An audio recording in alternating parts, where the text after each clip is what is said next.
Liverpool beat Newcastle in a Premier League classic. One of the main talking points going into this game was the whole situation of Alexander Isak.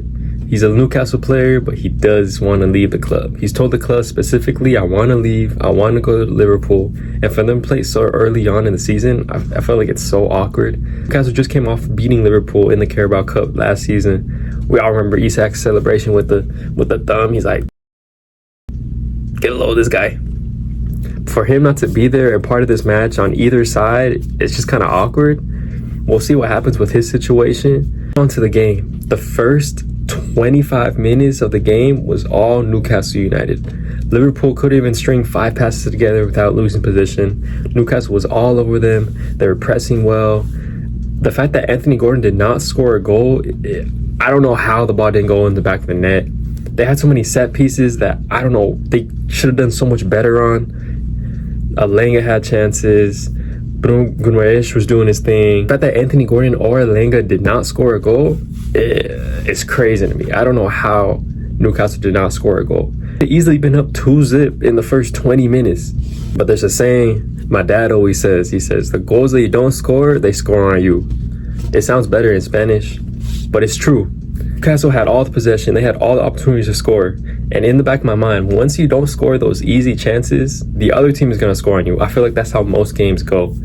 One time, Liverpool's able to string some passes together and have some possession. What do you know it? They score a goal. And you know who scores it? Ryan Gravenberch. Now, Ryan Gravenberch, I know we haven't spoken about the whole game yet, but he's up there for man of the match. He was suspended for the first game against Bournemouth last week. You can tell he was missed in that Liverpool side, but having him here, he was one of the main reasons why Liverpool won that game. He's just such a great player, so good on the ball, so good at winning his 50-50 duels, and he just creates this balance in the midfield that Liverpool missed last week. And especially this week when McAllister was not in the squad, they definitely needed Gravenberch there to dictate the show, and he did. That was a great finish. When he shot it, did it go in? I did not think it went in, but it went right in the corner. You can talk about the defending of Bruno or Fabian Schär in that position, but it was a great finish. And I already knew it was going to happen. I knew if Newcastle did not score, Liverpool was going to score, because this team is too good to not score a goal or to not create chances for themselves.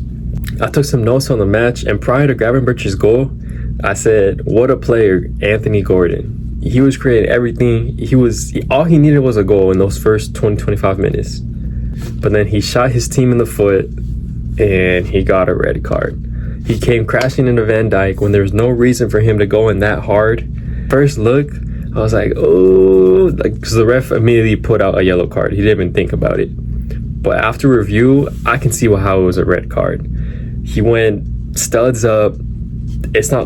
He did not need to go in that hard on Van Dijk. He didn't get any of the ball. And if he goes a little bit lower, he's probably breaking Van Dijk's ankle. I think a red card was the correct decision.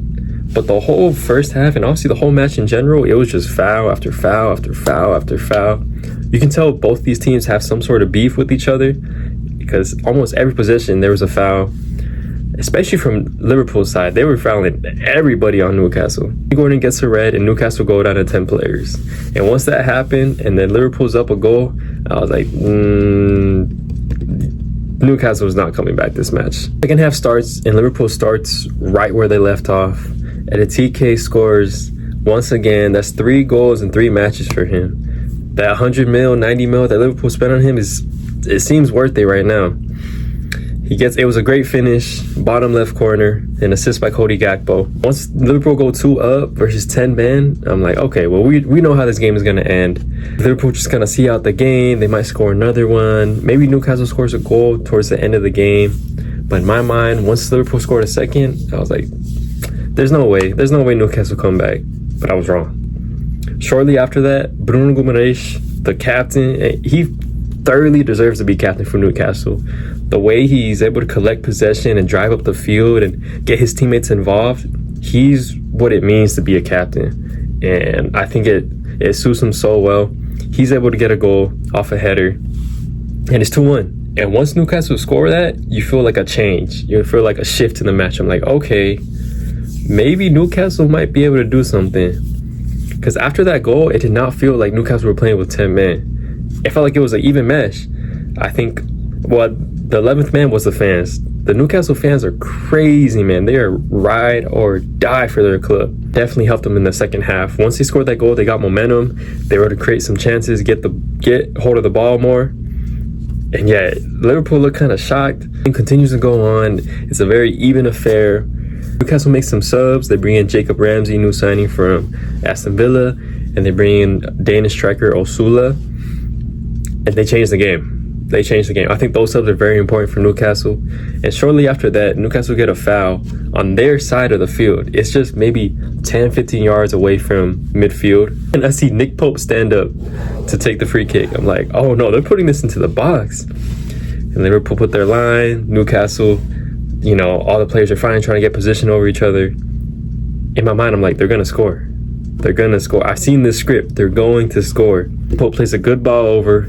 Dan Burn, obviously, because every single set piece, they're trying to hit Dan Burn. He's the tallest player on the pitch. And he gets, I don't even know if he gets his head to it or like a shoulder or something. He gets a piece of it, and it falls very kindly to Osula. And he just, all he had to do was tap it past Alisson. It was an easy finish. 2-2. Newcastle tie it. And bear in mind, this was the 90th minute or 89th minute. This was the 89th minute. And I'm like, Newcastle might win this because of all the fouls and the injuries and all the substitutions. We knew that there was going to be a lot of stoppage time. And there ended up being 12 minutes of stoppage time. And I was like, okay, Newcastle, they got the momentum. They got the fans on their side.